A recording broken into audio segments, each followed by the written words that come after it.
so today we're talking about another batch of games that, for me, are total 10 out of 10. Like, absolute must-plays for anyone who loves gaming.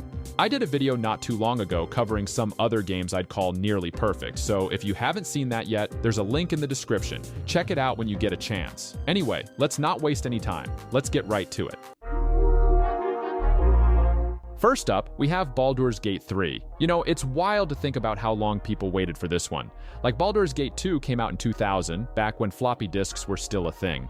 Fast forward over 2 decades, and here comes Baldur's Gate 3 from Larian Studios, the folks who crushed it with Divinity Original Sin 2. And you can feel that DNA everywhere in this game, right? The freedom, the chaos, it's all here, but on steroids. What makes this one special isn't just the CRPG mechanics or the gorgeous visuals, it's how alive everything feels. I mean, even your dice rolls have personality. It's ridiculous, in the best way. The whole thing feels like you're sitting at a table with friends, except the Dungeon Master is this merciless AI that also kinda loves you. I can't stop thinking about the companions too. They're not just party members, they're messy, unpredictable people you actually care about. And knowing Larian, yeah, they probably spent days obsessing over the little things, like whether Gale's hair flows just right in a cutscene or how many ways you can accidentally romance someone because you misunderstood their banter. All I'm saying is, even if Dungeons & Dragons isn't your thing, or you think it isn't, this one might catch you off guard. There's just something about it that invites you to go completely off script and still feel like it's your story. Doesn't happen often.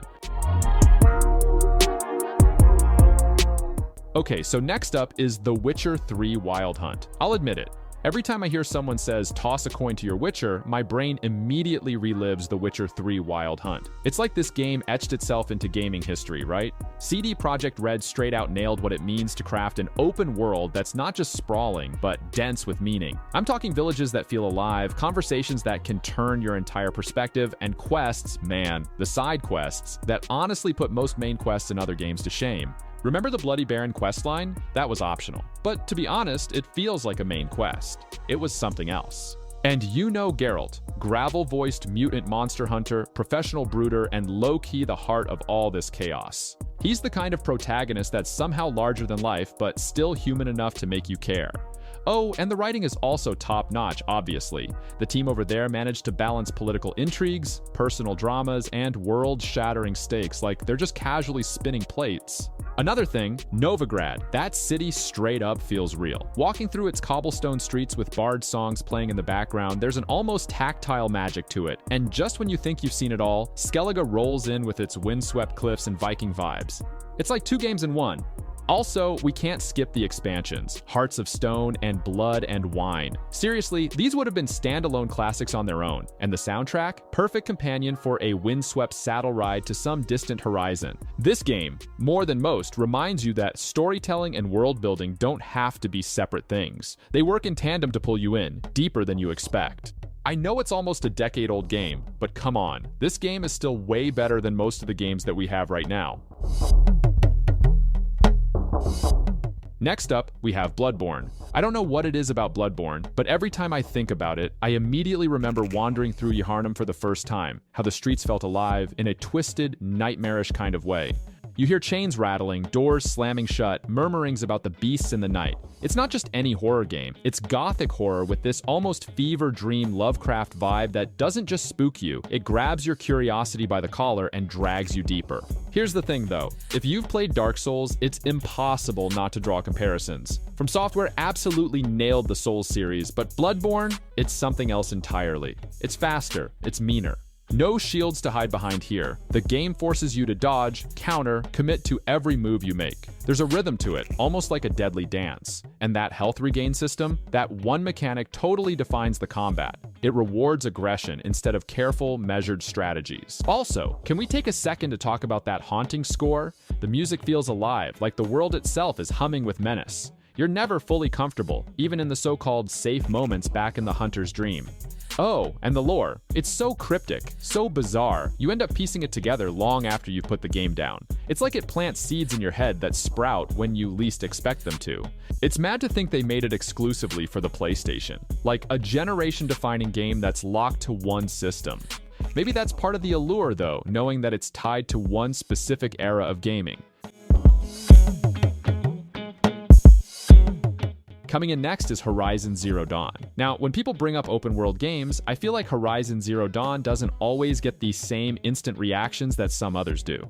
But the moment you step foot into that future Earth meadow with the sunlight streaking through the trees and the mechanical beasts roaming around, it's hard not to stop and soak it in. Guerrilla Games went from first-person Killzone shooters to this, and it's honestly wild how much of a reinvention this was for them. Aloy is such a standout protagonist too. Like, yeah, she's skilled and smart, but she's also got this curiosity about the old world, the one that came before everything fell apart. It makes every ruined skyscraper or random datapad feel like it has a story behind it. You're not just wandering around aimlessly, you're uncovering bits and pieces of a world that feels lived in and broken by time. And those machines are not just enemies, they're wildlife. The way they interact with their environment and each other is incredible. You're hunting them, sure, but sometimes it feels like they're just doing their thing until you come along and shake it up. The combat has this puzzle-like element too. You can't just run in swinging a spear, you've got to analyze them, figure out weak points, set traps, and adapt. It's tactical without being overwhelming. And the bow play, honestly, some of the most satisfying archery mechanics I've ever used in a game. I also kind of love how it's this mashup of sci-fi and nature, technology, and tradition. You've got this post-apocalyptic vibe, but instead of bleak wastelands, it's lush, vibrant, alive. The contrast makes it feel fresh, even in a crowded genre like open-world games. And then there's Silence, voiced by Lance Reddick. His cryptic, almost condescending guidance adds a layer of intrigue that sticks with you. By the time you're done, it's one of those adventures that feels like it leaves a mark. Like Aloy's journey is just part of the bigger picture, and you're stepping into something that's been moving long before you arrived. I think this list won't be complete without Red Dead Redemption 2. Red Dead Redemption 2 isn't just a game. It feels more like an epic novel you live inside for a while. Arthur Morgan, man, he's not just some cowboy shooting up saloons. He's layered, flawed, and stuck in this crumbling world of outlaws that's fading into history. Everything about this game feels deliberate. I mean, the pacing is slower, sure, but it's the kind of slow that earns your trust. Rockstar poured years of their lives into refining every small detail. You're not just riding a horse from point A to B, you're brushing its coat, watching your campmates bicker by the fire, or catching glimpses of the way the light filters through the trees during a sunrise. And then there's the world itself. Every inch of it oozes life.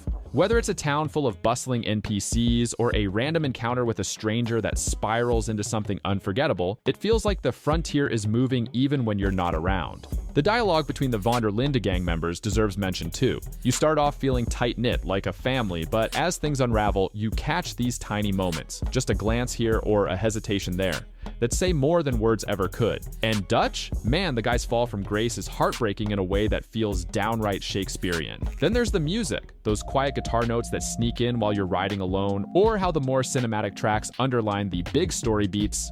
It's just perfect. By the time the credits roll, you're not ready to leave. It's the kind of game that lingers long after you've hung up Arthur's hat. Coming in next is Cyberpunk 2077. Cyberpunk 2077 honestly deserves a redemption arc as big as its Night City backdrop. Remember the launch? It became the conversation in gaming, and not exactly for the right reasons. The bugs, the crashes, it was messy. But here's the thing about CD Projekt Red. They stayed in the fight. It wasn't just lip service, they put in the work, and with Update 2.0, it feels like the game it was always meant to be. The city itself just feels alive now, you know? You're weaving through cluttered alleyways, hearing street vendors yell over roaring bikes, neon flickering in the rain. There's this immersion that hits different compared to any other RPG. And the characters, man, talking to Johnny Silverhand, Keanu Reeves' deadpan charisma juxtaposed with V's struggle, it's messy and complicated in the best way. Combat got a glow up too. They fine-tuned everything. You're no longer just spamming quick hacks or shooting blindly. There's a fluidity to how you chain moves together. Double jumping onto rooftops, slicing enemies with mantis blades, then ghosting away like a cyber ninja, feels incredible. Add in Phantom Liberty, which blows the narrative wide open, and it feels complete. What gets me is how there's no one right way to play. You can become this netrunner who fries people's implants from a distance, or craft a hulking solo who bulldozes through walls. That freedom is where the game shines. It's Night City's story, but it's yours too, and that balance is so rare. Next on the list is Days Gone. Days Gone is one of those games that people didn't really get when it first launched. I'll be honest, I hesitated to play it. The reviews back then weren't kind enough to it, you know? Some gaming outlets called it repetitive or clunky, but here's the thing, not every game lands with everyone on day one. Once I finally gave it a shot though, I found myself completely drawn into this world Bend studio built. It's not just another post-apocalyptic zombie game. The Pacific Northwest setting makes it feel grounded, almost eerie at times. You've got all these ruined towns overrun by freakers. Yeah, not zombies, freakers. And they're relentless. The hordes, bro. The first time I accidentally triggered one, I ran out of ammo, patience, and options at the same time. It's straight up anxiety-inducing, but in a way that pushes you to get better at planning your approach. How you deal with those hordes, setting traps, siphoning fuel, or using the environment to your advantage, becomes its own kind of puzzle. Then there's Deacon. He's not your typical hero. On the surface, he's this gruff biker dude, but the game does a solid job pulling back the layers. His connection with Sarah and his brother-in-arms, Boozer, gives the story weight. You're out scavenging for supplies, fixing up your bike, and then boom, a quiet character moment sneaks up on you. Those little scenes are where the game really finds its heart. The bike is its own star too. It's basically your lifeline, and the way the game makes you care for it, upgrading it, refueling it, listening to the hum of its engine, makes the journey feel intimate. It's not perfect, sure, but it's got something special that resonates once you let it breathe. Next up, we have Batman Arkham Knight. Arkham Knight feels like the ultimate flex in superhero games. Like, sure, we had Arkham Asylum and then the open-world brilliance of Arkham City, but Arkham Knight? It takes everything Rocksteady learned and somehow cranks it even more. You feel Gotham like never before. Rain-slick streets reflecting neon lights, the eeriness of empty roads while chaos brews in the shadows. It's a living, breathing city you want to live in or, you know, bring justice to with some well-timed punches and grapples. And then there's the Batmobile, this divisive beast. Some people loved it, others not so much. I get it. The tank combat segments could feel like they went on a little too long. But driving that thing through Gotham's labyrinthine streets? Come on, it's fantastic.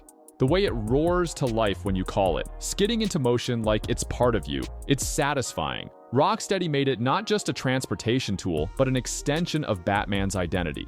One of the things that hit hard in Arkham Knight is the psychological layer. Batman's guilt, his fear, all of it personified by the Joker haunting his psyche. Mark Hamill's performance as the clown prince of crime in this one, utterly unhinged brilliance. You've got this internal battle happening alongside the chaos in Gotham, and it elevates the narrative beyond the black and white good guy stops bad guy formula. And Scarecrow. Oh boy, Scarecrow finally gets his moment in the spotlight. His voice, his presence. He's not just some side villain anymore, he's the threat.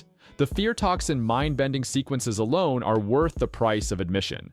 What's wild is how Rocksteady managed to wrap up the trilogy in a way that feels complete yet leaves you wanting more. It's the kind of send-off a legendary hero like Batman deserves, tied together with gameplay that makes you feel unstoppable and vulnerable all at once.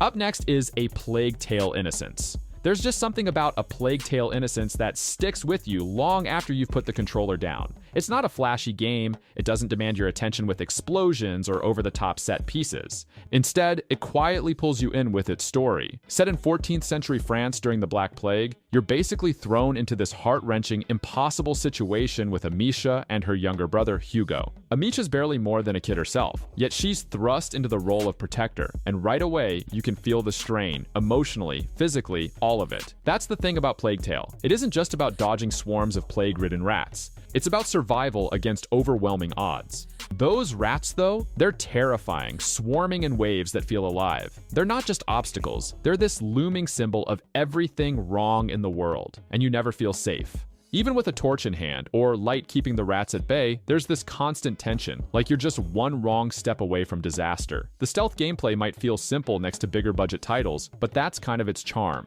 It's not about power fantasies, it's about desperation and scraping your way through. The alchemy tools you craft, the way you manipulate light to survive, it's all resourceful, not indulgent. The setting is bleak, but the relationship between Amisha and Hugo gives it heart. You see them grow together, trust each other, depend on each other, and that bond is what keeps you playing. By the end, you're not thinking about the rats or the plague, you're thinking about these two kids and how far they've come.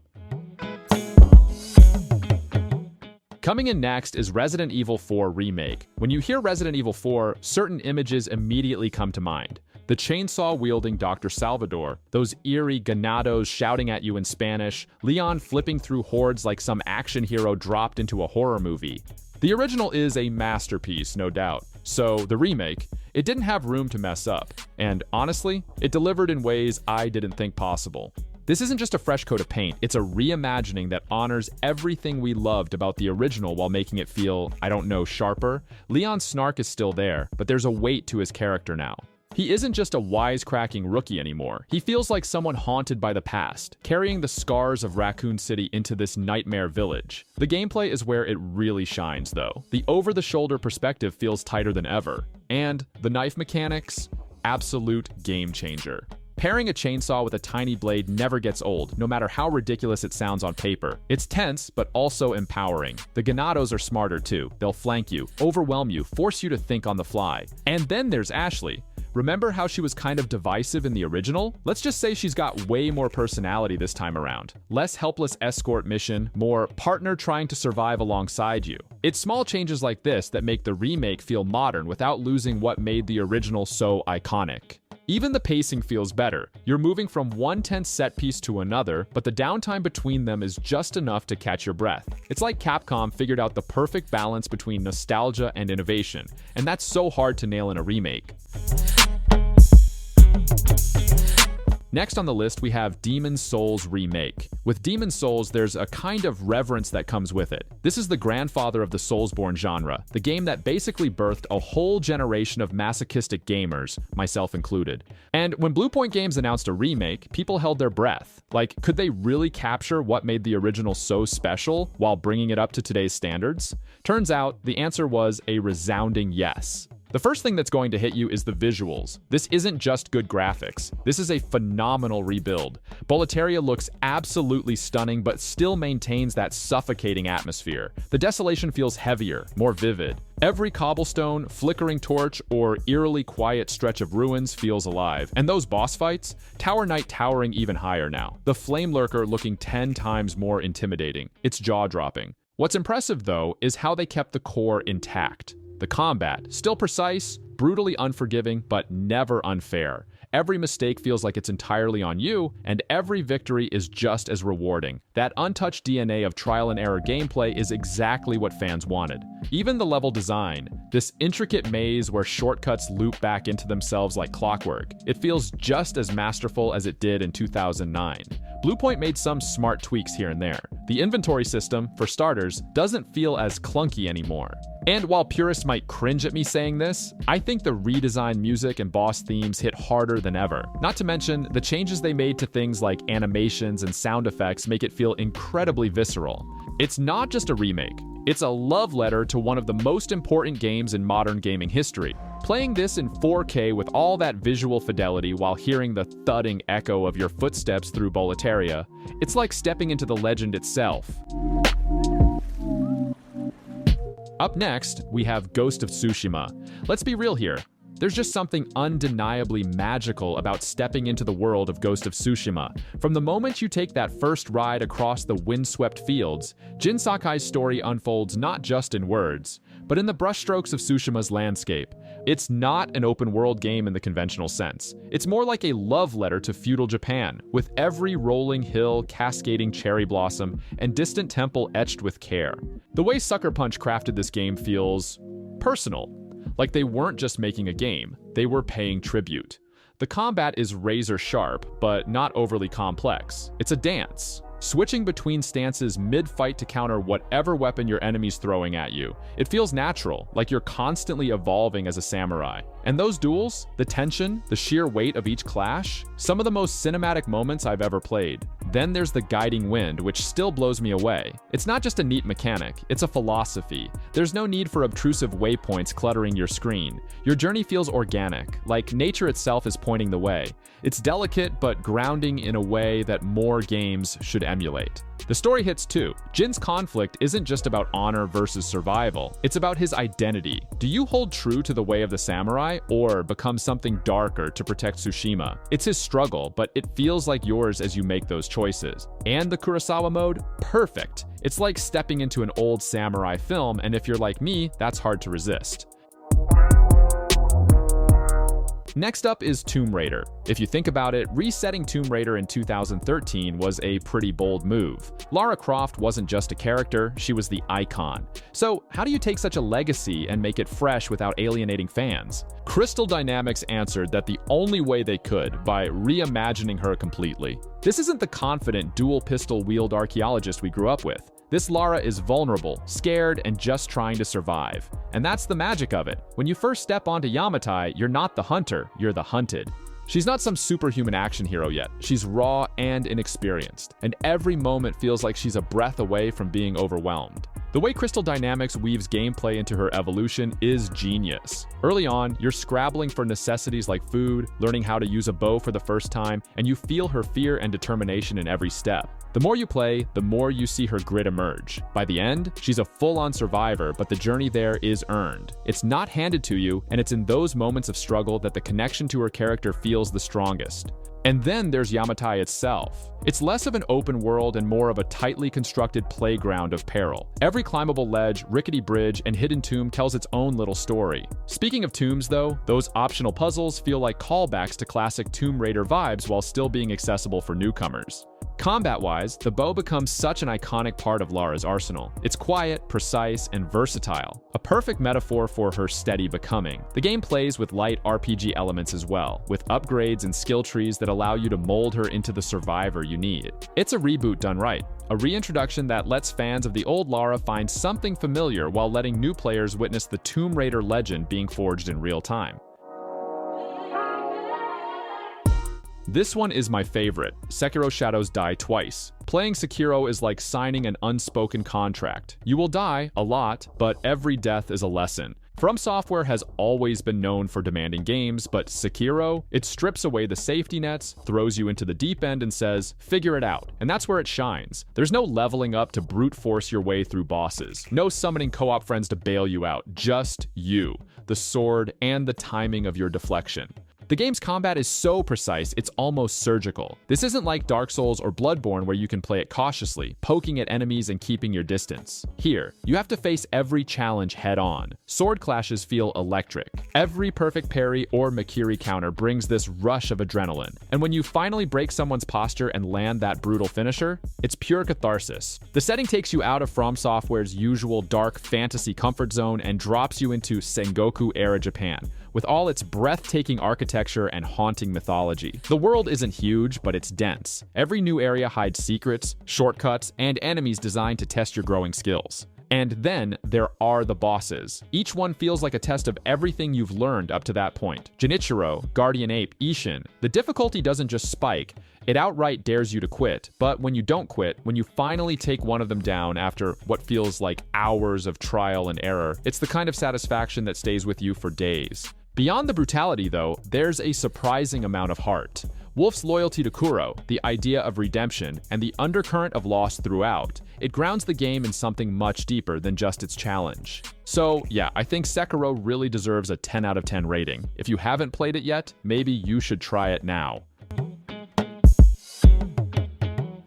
And finally, we have Detroit Become Human. I think Detroit's strength lies in how deeply it lets you invest. Quantic Dream took their tried-and-true interactive storytelling formula and cranked it to its fullest potential. The result is a game that's equal parts emotionally gripping and technically stunning. Here's the thing, they didn't just create one great protagonist, they made three. Connor, Kara, and Marcus each have their arcs, their choices, and their moments of heartache. Connor's logical perfection as a prototype android tugged between loyalty and growth. Kara's maternal instinct, desperately trying to protect Alice in a terrifying world. And Marcus, the revolutionary whose every decision shapes not just his fate, but the fate of an entire movement. It's like 3 mini-games wrapped into one, but unified so well that their paths crisscross in ways that feel seamless. The choices here don't just feel significant, they are. Quantic Dream's branching design is on another level. Miss a quick-time event, stumble into a decision you didn't fully think through, the story adjusts. Entire chunks of the game can disappear depending on how you play, and when you realize just how many endings and variations there are, yeah, it's overwhelming, but in the best way. The world itself is this edgy, yet oddly believable take on a near-future Detroit. Everything, the tech, the inequality between humans and androids, the simmering tension, feels like it's got one foot in reality. It's not just a setting, it's a statement. And while the story hits you with heavy stuff like identity, freedom, and morality, it does so through the lens of characters you grow to genuinely care about. The soundtrack deserves a shout out too. Each character has their own musical identity, and it really heightens every emotional beat. And by the time you finish your first playthrough, it leaves you wondering not just what you did, but what you could have done, pulling you back in for another round. And that wraps up our list of games that can easily be called masterpieces. If I left out one of your favorites or a game you think should have made the cut, drop it in the comments below. I'd love to hear your picks. Thanks so much for watching, and I'll catch you in the next one.